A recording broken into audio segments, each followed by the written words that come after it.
దానశీలము ఇవాళ మనం చెప్పుకోబోయే పాఠము. రాక్షస గురువైన శుక్రాచార్యుడు వామనుని మాటల్లో ఏదో మోసం ఉందని గ్రహించాడు. బలిచక్రవర్తి దానం ఇవ్వద్దని అన్నాడు. ఇచ్చిన మాట కట్టుబడే తత్వాన్ని, దానం చేయటంలో గొప్పదానాన్ని తెలియచేయటమే ఈ పాఠం యొక్క ముఖ్య ఉద్దేశ్యమును.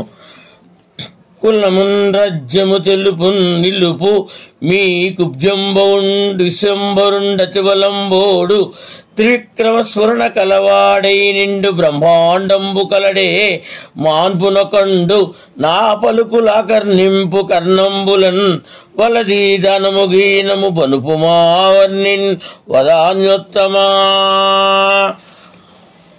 దాతల్లో గొప్పవాడా, ఓ బలిచక్రవర్తి, నీ కులాన్ని, రాజ్యాన్ని, పరాక్రమాన్ని నిలుపుకో. ఈ పొట్టివాడు విష్ణువు కొంచెం మాత్రమే తీసుకుని పోయేవాడు కాదు. 3 అడుగులతో 3 లోకాలను కొలిచే త్రివిక్రమ స్వరూపాన్ని పొంది ఉన్నాడు. బ్రహ్మాండమంతా నిండిపోతాడు. ఎవరైనా అతన్ని ఆపగలరా? నా మాట విను. దానం వద్దు, గీనం వద్దు, ఈ బ్రహ్మచారిని పంపించు. Please like, share and subscribe.